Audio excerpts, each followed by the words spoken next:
Halo teman-teman investor, kembali lagi bersama saya Rifan Kurniawan. Di video kali ini saya mau ngobrolin satu saham yang mengalami penurunan harga saham cukup dalam di tahun 2022 ini, yaitu PTS Hardware Indonesia atau kode sahamnya adalah ES atau ACES. Kenapa sih harga saham ES Hardware ini bisa terkoreksi cukup dalam, dan apakah harga saham ES Hardware ini bisa kembali naik ke depannya? Saya akan bahas di video ini, so stay tune terus.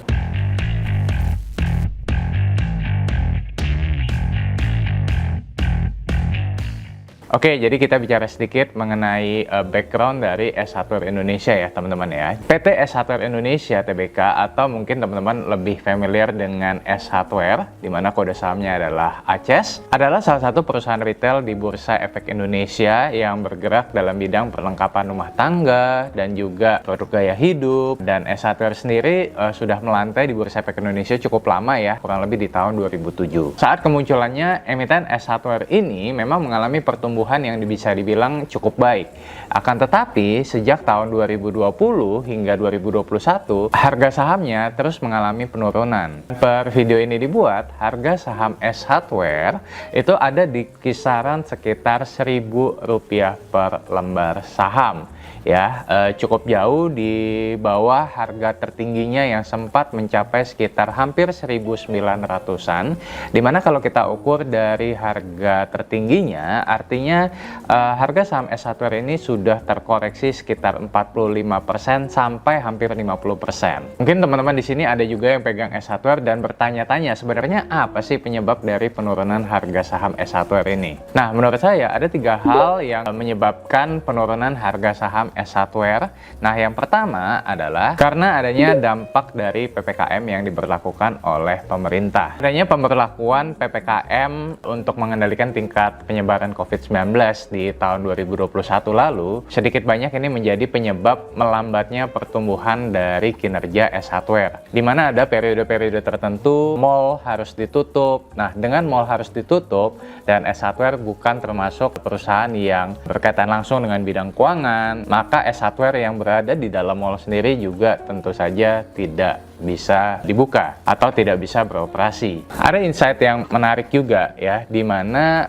rata-rata penjualan di tiap toko atau kita kenal dengan istilah Same Store Sales Growth atau SSSG ini turun kurang lebih sekitar 7,8%, di mana Pulau Jawa sendiri ya turun kurang lebih sekitar 21%, di luar Pulau Jawa juga turun kurang lebih sekitar 19%. Nah, dengan adanya PPKM yang diberlakukan pemerintah pada tahun lalu, sedikit banyak ini juga mempengaruhi jumlah outlet dari ES Hardware, di mana ES Hardware juga terpaksa untuk menutup sementara kurang lebih ada sekitar 148 sampai 150 gerainya di wilayah Jawa dan Bali. Nah, dengan ditutupnya sejumlah gerai milik ES Hardware ini tentu saja akan mempengaruhi tingkat penjualan dan akan dinilai negatif juga di mata investor.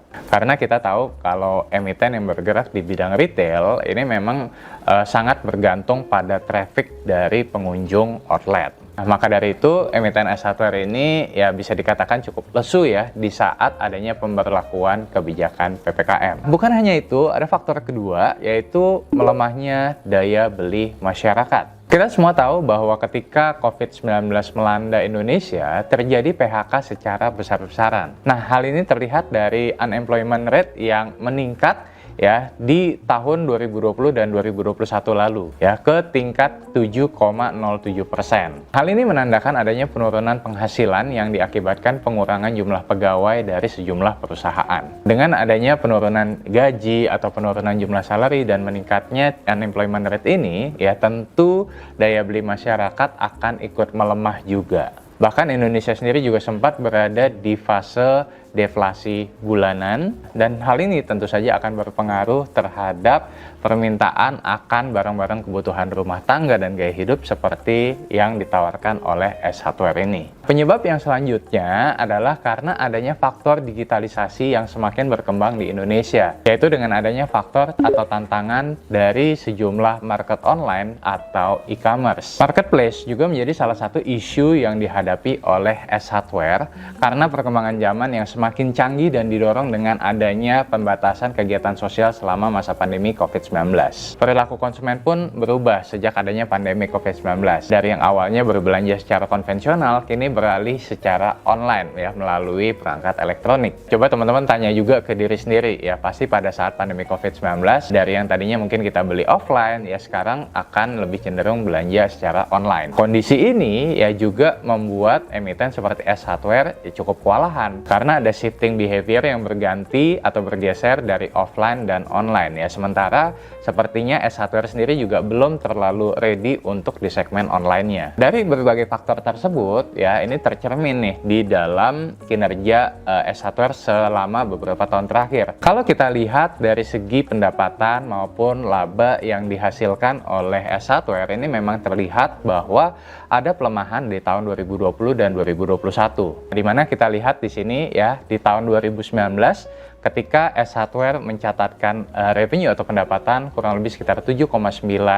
triliun rupiah, ini kemudian melemah di tahun 2020 menjadi 7,4 triliun rupiah.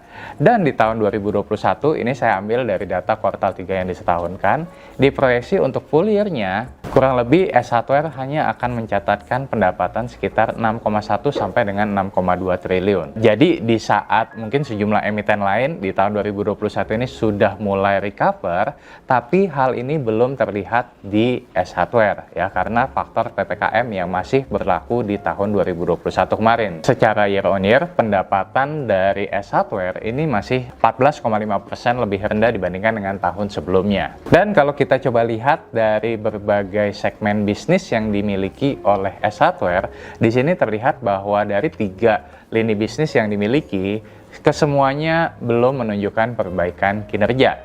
Ya, dimana di sini kita bisa lihat contoh dari produk perbaikan rumah yang tadinya di per kuartal 3 2020 kurang lebih di sekitar 2,8 triliun rupiah, per kuartal 3 2021 ini hanya tercatat sekitar 2,45 triliun rupiah.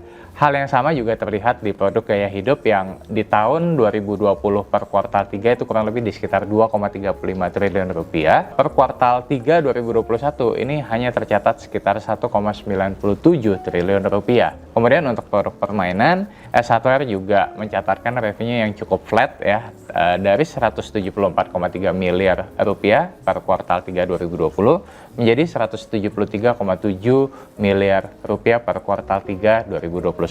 Dan karena S Hardware juga masih menanggung biaya-biaya termasuk biaya operasional, maka tidak heran kalau secara bottom line atau net profit, laba bersih dari S Hardware juga mengalami penurunan. Di mana kita bisa lihat pada grafik ini di tahun 2019 ketika S Hardware berhasil menembus laba bersih 1 triliun rupiah, ternyata di tahun 2020 kemarin tercatat hanya 733 miliar, dan di tahun 2021 dengan data kuartal 3 yang disetahunkan diproyeksi akan ada di kisaran sekitar 430 miliar rupiah. Jadi kurang lebih ada penurunan sekitar 41,3% year on year. Oke Korifan, setelah saya tahu apa yang menyebabkan harga saham dan kinerja S Hardware yang turun belakangan ini, pertanyaan berikutnya adalah apakah kedepannya harga saham S Hardware ini bisa kembali meningkat? Hal ini tentu saja akan bergantung pada kinerja S Hardware di tahun 2022 dan yang akan datang. Nah, kabar baiknya ada sejumlah katalis positif yang dapat memperbaiki kinerja S Hardware ke depannya. Nah, yang pertama adalah saya menilai bahwa S Hardware ini masih memiliki strong financial position. Meskipun profitabilitas S Hardware dalam 2 tahun terakhir ini turun, namun S Hardware masih memiliki financial position yang sangat kuat. S Hardware termasuk emiten yang nyaris tidak memiliki hutang berbunga,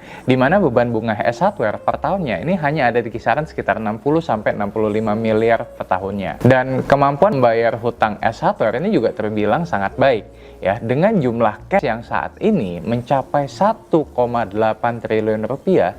Ini mampu mengcover seluruh liabilitas jangka pendek yang saat ini berada di kisaran sekitar 544 miliar rupiah. Jadi kita bisa katakan cash ratio atau jumlah cash dari S hardware itu 3,4 kali lebih besar dibandingkan dengan total liabilitas jangka pendeknya. Nah, yang kedua, di tahun 2022 ini S hardware juga berencana untuk kembali membuka sejumlah gerai baru. Nah, tahun 2022 ini S hardware rencananya akan membuka kurang lebih sekitar 15 gerai baru yang akan menyasar segmen pasar home improvement dan juga lifestyle. Dan karena S hardware ini memiliki posisi cash yang melimpah seperti yang tadi udah disebutkan dan relatif tidak memiliki hutang berbunga, maka membuka gerai baru ini sebenarnya bukan hal yang sulit bagi S hardware. Dan karena financial position S hardware ini masih kuat, maka untuk mendanai ekspansi pembukaan gerainya tersebut, direncanakan S hardware akan menganggarkan ini kurang lebih sekitar 200 miliar ya di tahun ini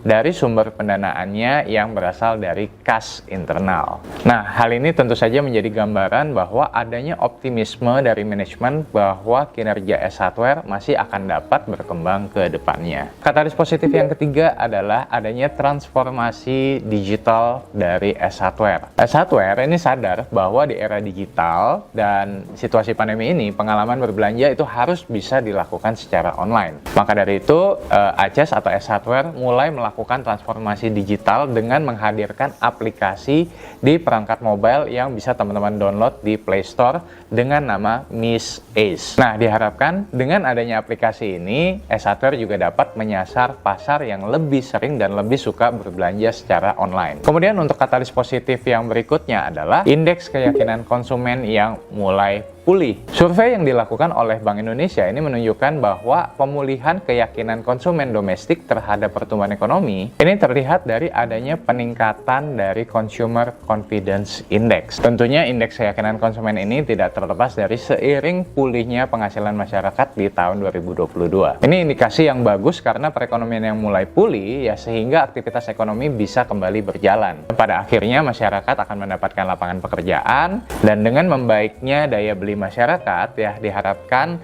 akan membawa angin segar pada permintaan dari S hardware. Jadi saya pribadi juga percaya bahwa S hardware dapat memperbaiki kinerja ke depannya. Nah, mungkin teman-teman bertanya, Korifan, tapi kan valuasi dari S hardware ini kan masih terbilang mahal. Kalau kita gunakan PE ratio per video ini dibuat ada di kisaran sekitar 40 kali dengan PBV 3,4 kali. Nah, saat ini kita tidak bisa menjadikan PE ratio dari S hardware sebagai patokan ya karena tadi terlihat bahwa kinerja dari S hardware di tahun 2021 ini menurut saya belum merefleksikan kekuatan dari S hardware yang sesungguhnya. Tapi saya sendiri berpendapat bahwa S hardware ini cocok untuk dikategorikan lebih ke arah core stock dibandingkan dengan value stock. Apa itu core stock? Nah, mungkin teman-teman bisa nonton juga video saya sebelumnya tentang core stock ya, nanti linknya saya taruh di kolom deskripsi. Dan kali ini saya juga berniat untuk membelikan saham S hardware ini untuk anak saya yaitu Verona sebagai tabungan kalau dia nanti udah besar. Nah, jadi saya akan belikan saham S hardware ini untuk Verona ya melalui aplikasi iPod by Indo Premier Sekuritas. Nah, selain karena saya meyakini S hardware bisa bangkit ke depannya, seperti yang udah saya jelaskan sebelumnya, kebetulan Verona juga suka beli mainan di Toys Kingdom. Ya, jadi S hardware dan Toys Kingdom ini merupakan satu grup ya teman-teman, di mana kinerja dari Toys Kingdom juga terefleksi dikonsolidasikan ke dalam laporan keuangan dari ACES. Jadi cocok lah ya kalau papanya langsung beliin perusahaan mainan buat Verona. So, sekarang langsung aja kita beliin saham buat Verona. Nah, jadi saya akan belikan saham S hardware ini untuk Verona dengan menggunakan aplikasi iPod by Indo Premier Sekuritas. Yuk kita lihat ya. Nah, ini dia update dari portfolio Verona ya sampai dengan sejauh ini total investasinya lumayan naik sekitar 3,7%. Nah, sekarang saya akan belikan saham S hardware. Jadi ini saya menggunakan iPod Easy ya teman-teman ya. Nah, ini adalah sekilas tampilan dari iPod Easy. Ini simple banget dan teman-teman bisa lihat di sini ini untuk pemula juga cocok banget dan cara belinya juga gampang. Jadi teman-teman tinggal masuk ke search sahamnya, cari kode stoknya yaitu ACES atau S hardware Indonesia dan teman-teman bisa lihat di sini ya, tinggal klik sebelah kiri ada easy buy, harga beli langsung 1010 ya. Jadi saya tinggal klik easy buy ya. Kemudian di sini saya masukkan jumlah lotnya adalah 100 lot ya. Dan kemudian tinggal swipe to buy ke kanan, processing, dan order pembeliannya sudah sukses. Coba kita lihat sekarang apakah S1R ini sudah masuk ke dalam portfolionya Verona. Oke, nah ini dia portfolionya Verona ya. Di sini kita bisa lihat bahwa S1R sudah masuk ya, sekitar 100 lot, dan ini menjadi tambahan emiten terbaru di portfolionya Verona ya. Selain sebelumnya sudah ada beberapa saham ya seperti Telkom, BRI, Ultra Jaya, dan ICBP, dan juga ada 3 ETF ya. Oke teman-teman, itu tadi ya penjelasan mengenai faktor apa aja yang membuat harga saham dari S1R mengalami penurunan yang cukup dalam. Dan tadi kita juga udah bahas ada katalis positif apa aja yang bisa memacu perbaikan kinerja dari S1R ke depannya. Nah, kalau kamu sendiri gimana nih? Apakah di tengah koreksi harga saham dari S1R merupakan opportunity untuk kamu, atau kamu lebih memilih untuk wait and see? Coba share dong pendapat kalian di kolom komen. Oke, sekian dulu video kali ini. Semoga bermanfaat. Dan kalau kamu suka dengan video ini, jangan lupa untuk klik like, subscribe, share, dan nyalakan notifikasinya supaya kamu nggak ketinggalan video saya yang berikutnya. Akhir kata, salam dari saya, Rifan Kurniawan, Indonesia Value Investor. Sampai bertemu di video berikutnya. Bye-bye semuanya.